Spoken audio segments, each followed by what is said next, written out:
Well, Paul, let's move over to Rangers then. This weekend they play Celtic in the League Cup final. Do you expect Clement to be sacked should he lose this match to Celtic yet again? Obviously has a horrid record in matches against Celtic. What's the day Patrick Stewart starts? Is it Patrick Stewart starts Yeah. on the 16th? Yep. Starts on the cup final 15th. He starts on the 16th. What's his first job? Potentially, yeah. I mean, I think Rangers' European form is probably what's kept him his job.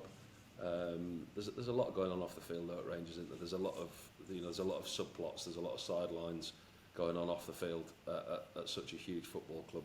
How are they getting on in the league? They're always compared to Celtic. How they get on against Celtic is always how they're judged, and that's, whether you like it or not, that's the thing. Aberdeen looking like they're going to fall away. Rangers need to now step in, take the opportunity. But for me, it's looking all too easy for Celtic this year, isn't it? If Celtic beat Rangers in the League Cup final, they potentially could qualify into the latter stage of the Champions League, and the points difference that they've got in the league at the moment could potentially be unsurmountable by the end of January. So it's a big time for Rangers. They've got to close a few doors and start closing the gap on Celtic. A League Cup win would be massive for them, absolutely massive. I think financially, the financial situation that the manager's in may play a part in his future, whether it's financially viable to get rid of him, to pay him off, to get a new manager. A win against Celtic changes it all. But I do think he's bang under pressure, especially if they don't win against Celtic. Respect with the new man, the new CEO coming in as well, because the new CEO has been brought in for a reason, because the football club's not performing to the level it should be. And Pete, Rangers are watching Keelan Adams. Do you think that would be a good succession plan for the aging James Tavernier?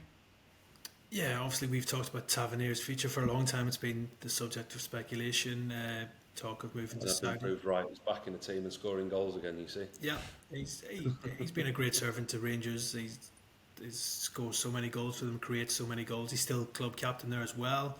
I think obviously this link with Keelan Adams at Falkirk, I think Rangers have been to see some of his games, so they're obviously doing their homework, maybe looking at recruits maybe for that right back position.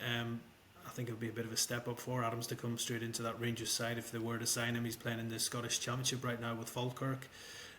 Tavernier is still such a key player for that Rangers team. If James Tavernier's on song, that he's going to add so much to that Rangers side, not just defensively but going forward. He's just such a threat when he's bombing forward from that right back position. Also, I think there's a bit of interest from some Championship clubs in Adams as well.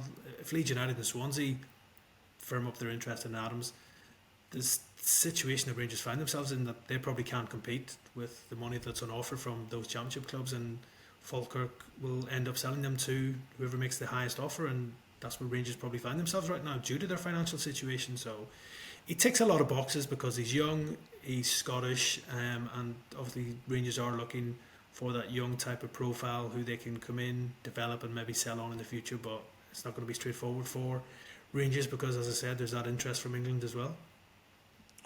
And in midfield, Pete, Rangers are interested in Marco Soldo. Would he be a good signing for cheap? I think he has a release clause in the £2.5 million range. Yeah, you say cheap, but can Rangers afford that though? Well, where Rangers are at the moment, they're looking for loans and frees. I mean, for a player like Soldo, you're looking at what, €3 million? I think again he would be quite expensive for Rangers, which is crazy when you think about it. Somebody who's playing for Osijek in Croatia, that maybe Rangers can't afford him.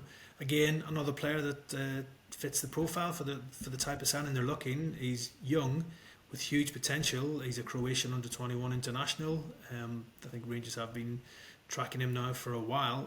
I think it is the type of player they need.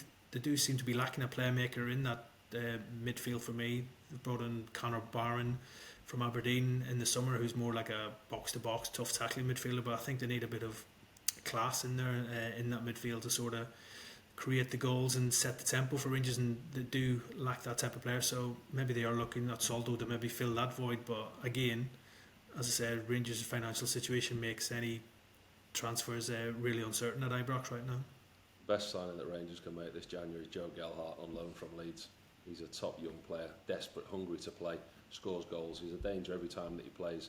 Rangers could do with somebody else to add to the goal tally. If they can get him out of Leeds, Leeds would much prefer to do a deal with a club that are not in the Championship, Gelhart's a player who could come back and haunt Leeds because he'll go elsewhere in the Championship, he'll score goals, and he could score goals to Leeds' detriment.